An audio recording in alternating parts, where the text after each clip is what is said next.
রমজান শরীফ আইলে খালি কোরআন তিলাওয়াত করি, আসেনি না নাই? রমজান শরীফ তিলাওয়াত করি, কেউ রমজান শরীফ আমার উপরে তিলাওয়াত হয়তো আস্তা বছর কোরআন শরীফ বাইর করিয়া আর পারো না, এক হরফ তিলাওয়াত করে। এক হরফ তিলাওয়াত করলে হয় নাকি 10 নাকি? হয় নাকি 10 নাকি? এখন মনে করতে পারো আলিফ লাম মিম, মনে করতে পারো এক হরফ নবী দিয়ে ফরমাই না না না, আলিফ একটা হরফ, লাম একটা হরফ, মিম একটা হরফ, 3 হরফ তিলাওয়াত করবা, 30 নাকির মালিক বনে যাইবা। কওনা সুবহানাল্লাহ। আমার ভাইয়া এরকম আমার বুজুর্গ হল কোরআন শরীফটার এই যে পড়িতে পারো না, আস্তে আস্তে পড়ো। ওই কোরআন শরীফটা যদি আপনি কোথায় কোথায় পড়নে ওলা বনিয়া যাও, ওই নবী দিয়ে আপনার 2টা সবর অংশীদার বনব, একটা পড়ার সব পাইব আর একটা আপনার বৈত্রা বাইরে আপনার হেরানোর সব পাইব। সুবহানাল্লাহ। যার কারণে কোথায় কোথায় পড়িব সবে হবে ইনশাআল্লাহ। 2 নম্বর মা চইল রে ভাই, এই দুনিয়ার জমিনের মধ্যে আর কোনটা পারো না, সূরা ইয়াসিনটা ফজরের নামাজে পড়িয়া তিলাওয়াত করিও। একবার সূরা ইয়াসিন তিলাওয়াত করবা, 10 খতম কোরআন পড়ার সওয়াব আল্লাহ তোমারে দান করবে। সুবহানাল্লাহ। ও মুসলমান, সূরা ওয়াকিআটা মাগরিবের পরে তিলাওয়াত করবা। আল্লাহর নবী দিয়ে ফরমায়, আল্লাহর বান্দা যে ঘরের মধ্যে তিলাওয়াত করব, দোকানের মধ্যে তিলাওয়াত করব, দোকানও তিলাওয়াত করে ব্যবসা বাণিজ্য আল্লাহ বাড়াইয়া দিবা। বাড়ির তিলাওয়াত করব, ঘরের মধ্যে অভাব অনটন আল্লাহ হরাইয়া দিবা। কওনা সুবহানাল্লাহ। এশার পরে সূরা মুলটা তিলাওয়াত করিলাও, সূরা মুল যদি তিলাওয়াত করিলাও, আল্লাহর বান্দা কইরা মারা যাইব, আল্লাহর বান্দার কবরের আযাব মাফ হই যাইব। সুবহানাল্লাহ। ডেইলি ফজরের পরে সূরা ইয়াসিনটা তিলাওয়াত করব। ওই সূরা ইয়াসিন তিলাওয়াত করার কারণে আল্লাহর বান্দার মরবার সময় সরকাতর আযাবে ফাইতো না। কওনা সুবহানাল্লাহ। তাহলে এইগুলা তিলাওয়াত করব সবাই হবে ইনশাআল্লাহ। তোরা আমলের মাত মাতিমু, আপনারা বইতে পারবেন ইনশাআল্লাহ। তোরা কত সময় আমার ভাই হল বুজুর্গ হল, এরপরে কইতরা ফজরের নামাজের পরে আর যদি কোনটা পারে না, 3 আয়াত সূরা হাশরের 3 আয়াত যদি পড়িলা, কয় আয়াত? 3 আয়াত পড়িব। আল্লাহর বান্দা ফজরের পরে সূরা হাশরের 3 আয়াত পড়িবা। আল্লাহর রাসূল সাল্লাল্লাহু আলাইহি ওয়াসাল্লাম ফরমায়, ওই দিন যদি আল্লাহর বান্দা মারা যায়, তাহলে আল্লাহর বান্দা শহীদি দরজার মউত পাইছে। সুবহানাল্লাহ। মাগরিবের পরে সূরা হাশরের 3 আয়াত পড়িবা, রাত মারা যাও, ওইটা আপনার শহীদি দরজার মউত পাইছে। সুবহানাল্লাহ।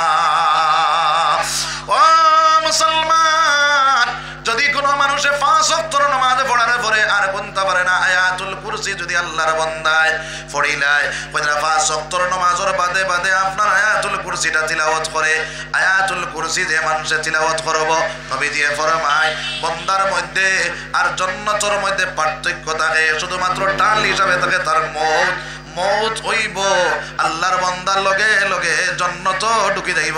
সুবহানাল্লাহ। জোরে কও না সুবহানাল্লাহ। তাহলে এই দুনিয়ার জমিনের মধ্যে এইগুলা তিলাওয়াত করা শুরু করব সবাই ইনশাআল্লাহ। জোরে কও ইনশাআল্লাহ। আর কোনটা পারি না, কুল হুয়াল্লাহ শরীফ পড়িমু। একবারে কুল হুয়াল্লাহ শরীফ 10 পারা পড়িবা, 10 পারা পড়ার সওয়াব পাইবা। 2 বার পড়িবা 10 20 পারা পড়ার সওয়াব পাইবা। 3 বার পড়িবা 30 পারা পড়ার সওয়াব পাইবা। সুবহানাল্লাহ। ও মুসলমান, এইভাবে যদি কোরআন তিলাওয়াত করেন ওয়ালা বনি যাও, আমার আল্লাহ ফরমায়, ওয়াইজা তুলিয়াত আলাইহিম আয়াতুহু যাদাতুহুম ঈমানা। আমার আল্লাহ রাব্বুল আলামিন ফরমায়, এই দুনিয়ার জমিনের মধ্যে যারা কোরআন তিলাওয়াত করব, যারা কোরআন তিলাওয়াত শুনব, আল্লাহর বান্দা এবং বান্দির ঈমান বর্ধিত হইব, ঈমান তাজা হইব, ঈমানের পাওয়ার বাড়ি যাইব। সুবহানাল্লাহ। যে ঘরের মধ্যে কোরআন তিলাওয়াত জারি হইব, যে ঘরের মধ্যে আপনার কোরআন তিলাওয়াত করা শুরু হয়ে যাইব, এই ঘর থেকে পদ্মিনী উঠিয়া যাইব, দিনদারি আম হইব। এই ঘরের মধ্যে আপনার যত নমুনার না ফরমানি আছে সব ঘটে যাইব, আর আল্লাহর দিন তার ঘরের ভিতরে ঢুকিয়ে যাইব। সুবহানাল্লাহ। এর কারণে আমরা কোরআন তিলাওয়াত করে নেওয়ালা বলে দিলাম সবাই হবে ইনশাআল্লাহ। আর 2 নম্বরে কইতা, এই দুনিয়ার জমিনের মধ্যে যে মানুষে কোরআন শরীফ তিলাওয়াত করে নেওয়ালা বনি যায়, আমার আল্লাহ রাব্বুল আলামিন তারে হেফাজত করে নেওয়ালা বনি জানে হোক সুবহানাল্লাহ। তার প্রমাণ হিসাবে একটা ঘটনা হইব খেয়াল করিলাও। ও মুসলমান, আল্লাহর এক বান্দা বাইরে আপনার আরো বড় জমিন তাকিয়া কিছু মানুষ হল রওনা দিলা আপনার ব্যবসার লাগি আরেক দেশের মধ্যে যাইত্রা নদী আপনার দরিয়া পারইয়া যাইতা। দরিয়ার মধ্যে পারইতে সময় জাজর মধ্যে উঠিলা, জাজর মধ্যে উঠিয়া যখন রওনা দিলা যাইতে যাইতে কিছু জায়গা যাওয়ার পরে মিডিল যাওয়ার পরে বাইরে আপনার ঢেউ উঠিয়া গেল। যা আপনার দরিয়ার ঢেউটা যখন উঠিয়া যায় ওই মুহূর্তে চাষটা আপনার সেই জায়গার মধ্যে ডুবি যায়। বুঝা গেছে নি মা? এই জাজর মধ্যে একজন হাফিজ সাহেব আসলা, যে হাফিজ সাহেবের বয়স হইল মাত্র 12 বছর। কয় বছর? 12 বছর হাফিজ সাহেবের বয়স। ওই 12 বছর হাফিজ সাহেব ওই জাজর মধ্যে আসলা, তার মা বাপ সকালে সারা যাইত্রা ব্যবসার লাগিয়া সারা জাজর মানুষ মারা গেলা, মা মারা গেলা, বাপ মারা গেলা, আত্মীয় স্বজন সারা মারা গেলা, জাজর যা মানুষ আসলা সব মানুষ মারা গেলা। কিন্তু আল্লাহর বন্দারে আল্লাহ রব্বুল আলামিন হেফাজত করে লাইল। সুবহানাল্লাহ। আল্লাহর বান্দা দরিয়ার মধ্যখানে একটা কাঠের টুকরা পাইয়া সেই কাঠের টুকরার উপরে বড় করিয়া আল্লাহর বান্দা ওই কাঠের টুকরার উপরে বড় করে করিয়া বাইয়া বাইয়া আপনার বাসি বাসি বাসি বাসি আল্লাহর বান্দা মালদ্বীপের মধ্যে পৌঁছিয়া গেলাম। সুবহানাল্লাহ। কেন পৌঁছিলা? মালদ্বীপের মধ্যে পৌঁছিলা। যখন মালদ্বীপের মধ্যে পৌঁছিলা, পৌঁছার পরে মা নাই, বাবা নাই, আত্মীয় স্বজন কেউ নাই। এই জায়গার মধ্যে গেলা দেখলা আমার আল্লাহ তো আমারে বাঁচাইছে। 2 রাকাত শুকরিয়া তার নামাজ আদায় করছা, মসজিদ খুঁজানি শুরু করলা। মালদ্বীপের জমিনের মধ্যে মসজিদ পাওয়া যায় না, খালি মন্দির আর মন্দির দেবাই। আল্লাহর বান্দা 2 রাকাত নামাজ ওই জায়গার মধ্যে আপনার মাটির মধ্যে আদায় করলা। আর কইলারে দয়াল আপনি কইছেন না নাহনু নাযালনা যিকরা ওয়া ইন্না লাহু লাহাফিজুন। কোরআন শরীফ আপনি নাজিল করছো আর সেই কোরআনের হেফাজত আপনি করবা। আমার ভিতরে আছে 30 পারা কোরআন। আল্লাহ তুমি আমার হেফাজত কেন করো? এই জায়গার মধ্যে আমার মা নাই, আমার বাবা নাই, কেউ নাই। এই জায়গার মধ্যে কোনো মসজিদ নাই, কোনো কিচ্ছু নাই। ও আল্লাহ তোমার কুদরত হিফাজত দিবার একটা জায়গা নাই। বুঝা যাননি মা?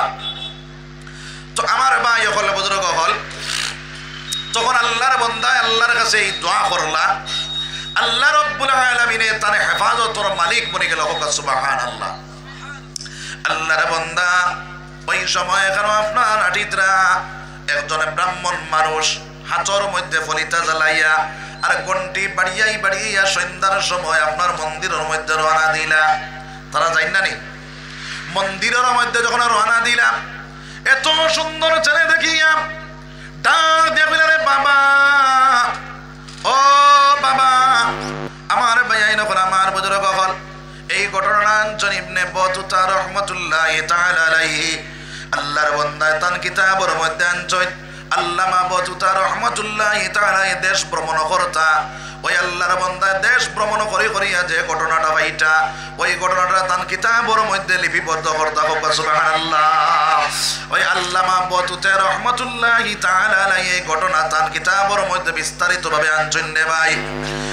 ওই আল্লাহর বান্দা বাইরে আপনার যায় ওই আপনার ব্রাহ্মণ বেটায় পাওয়ার পরে ডাক দিয়া কইল, বাবা তোমার বাড়ি খানো, তোমার ঘর খানো, তোমার নাম কিটা?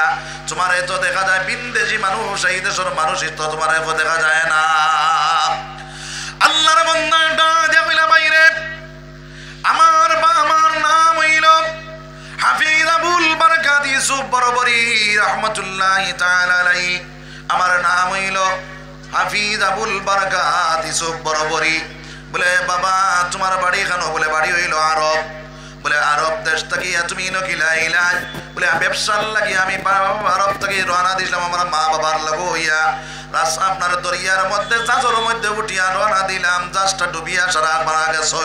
আমারে মওলায় বাঁচাইছে। সুবহানাল্লাহ। ওই ইউসুফ বরবরি ডাক দিয়া কইলা, আবুল বারাকাত ডাক দিয়া কইলা, বাবা আমার মা নাই, আমার বাজান নাই, এই জায়গার মধ্যে আমার একটা তাকবার জায়গা করিয়া দেও। তখন আপনার সেই বেটায় কইল, বাবারে তুমি তো ইসলাম ধর্মাবলম্বী মানুষ, আমি হইলাম ইসলাম ধর্মাবলম্বী মানুষ। আমার ভিতরে আছে আল্লাহর 30 পারা কোরআন, আমার দৌলত হইল ঈমান, আমার দ্বীন হইল ইসলাম, আর আমার নেতা হইল মুহাম্মাদুর রাসূলুল্লাহ। সুবহানাল্লাহ। আমার ভাই যখন আমার বুজুর্গ হল ওই হাবিব চামে যখন এই কথাটা কইলা কোয়ার লগে লগে ডাক দেয়া কইলা রে বাবা, এই জায়গার প্রেসিডেন্টে জানাইয়া দিছে আমরা দেশের মধ্যে যদি কোনো মানুষ মুসলমান পাওয়া যায় আর সেই মুসলমানদের ধরিয়া নিয়ে আমরা প্রেসিডেন্টর দ্বারা যদি খেওয়া যাইয়া দিতে পারে, সমঝাইয়া দিতে পারে, 50,000 টাকা পুরস্কার দিব। কত? 50,000 পুরস্কার দিব। হযরতে আবুল বারাকাতে চকুর পানি ফালাই আর কইল চাচা তাহলে আপনি আমারে নিয়া সেই বাদশার কাছে দিলাইবানি, আপনার প্রেসিডেন্টর কাছে আমারে দিলাইবানি। তখন কইলা না রে বাবা, তোমার মুহাম্মদুর রাসূলুল্লাহ তোমার নেতা যখন হইছ আমার দিলের মধ্যে তোমার প্রতি একটা মায়া জন্মিয়া গেছে। কও না সুবহানাল্লাহ।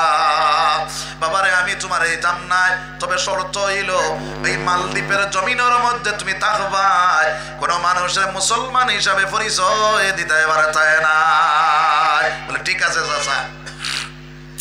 তখন আবুল বারাকাতের সঙ্গে লইয়া ওই ব্রাহ্মণ বেটা তার বনির বাড়ির মধ্যে গেল। বনির বাড়ির মধ্যে গিয়া বইনর স্বামী মারা গেছে, গরিব মানুষ, একটা মেয়ে সন্তানের মালিক।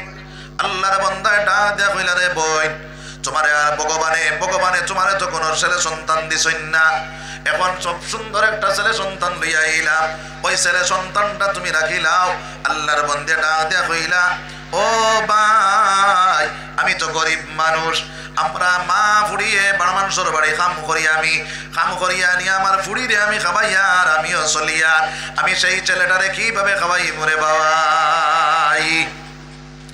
আমার ভাই আমার বুজুর্গ হল হাজার আপনারা যারা হাবিব চাপ বনি যায় তারা ব্রেইন ফাস্ট থাকে না? ফাস্ট থাকে না?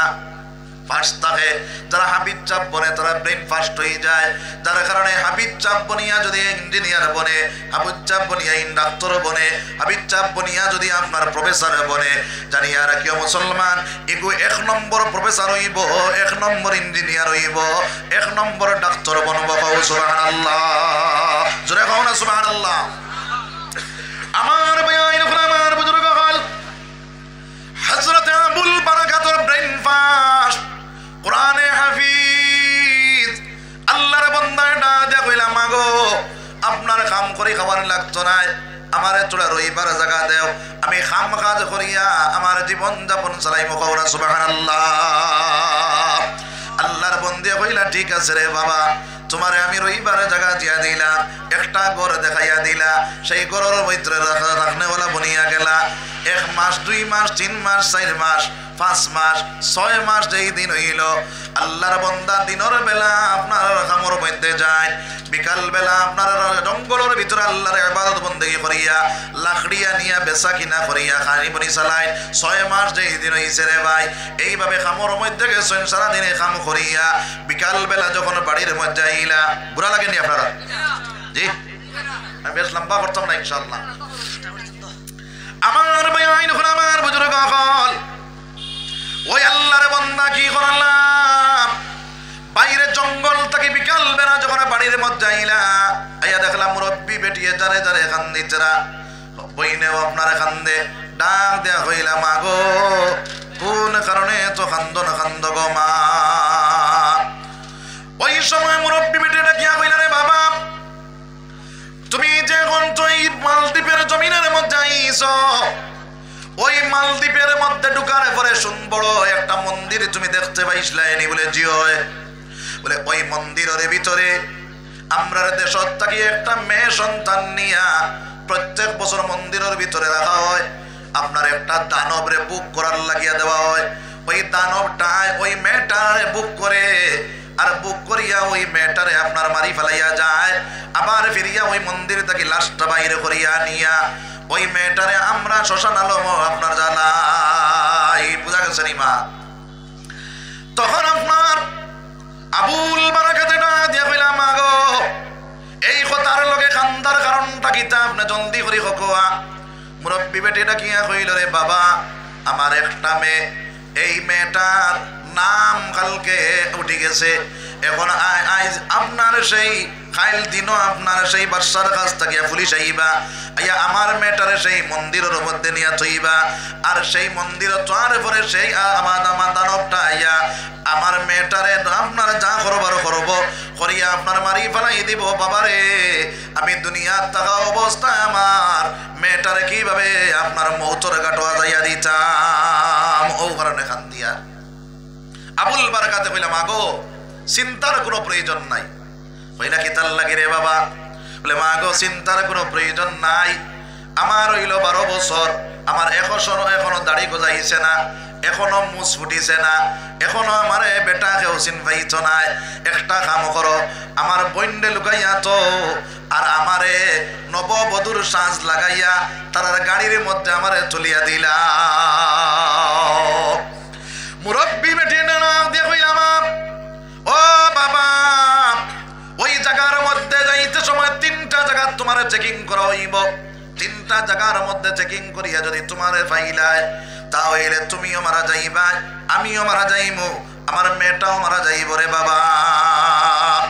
আবুল বারাকাতটা দেয়া হইন ও মা তুমি জানো না আমি হইলাম ইসলাম ধর্মর মানুষ, আমার ভিতরে আছে দৌলতে ঈমান, আর আছে পবিত্র পাক কোরআন 30 পারা, আর আছে আমি ইসলাম ধর্মাবলম্বী মানুষ। 30 পারা কোরআন আমার ভিতরে আছে। আমার আল্লাহ রব্বুল আলামিন কইছেন এই 30 পারা কোরআন শরীফ যার ভিতরে থাকবো আল্লাহ তার হেফাজত করনে ওয়ালা বনি যায়। মা গো তুমি আমারে সাজাইয়া দেও, আমার আল্লাহ আমারে বাঁচাইবা। কও সুবহানাল্লাহ, জোরে কও না সুবহানাল্লাহ। আমার ভাইয়াইন আমার বুজুর্গ হল আল্লাহর মন্দির মেটা ডাকিয়া কয় মা গো তাহলে সাজাইয়া দেও। আপনার পুলিশ বাদশার কাছ থেকে পুলিশ বাহিনী আইলা গয়না গাটি লইয়া কাপড় চোপড় লইয়া, তখন আওয়ার পরে মেয়েটা আপনার সেই হাবিব চাবরের মেয়ে বানাইয়া সাজাই ফাড়াইয়া আপনার মেয়েটারে যখন তুলিয়া দিতা তাই বড় গুণটা দিয়া বইলা, তখন পুলিশে হাত দেওয়ার লগে লগে বইলা তুমি ছাড়ো, আমি আটি আটি গিয়া গাড়ির মধ্যে উঠিব।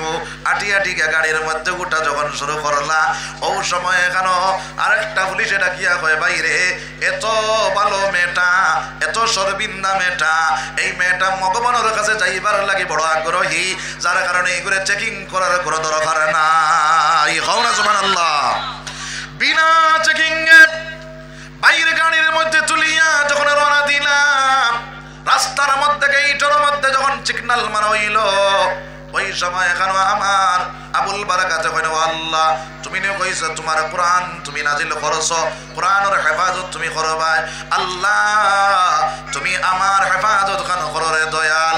আজকে এই জায়গার মধ্যে তোমার কুদরতি ফাসজদা দেনেওয়ালা কোনো মানুষ নাই, যদি তুমি চাও আমি আবুল বারাকার দ্বারা এই জায়গার মধ্যে ইসলামটা কায়েম করতে পারবা। সুবহানাল্লাহ।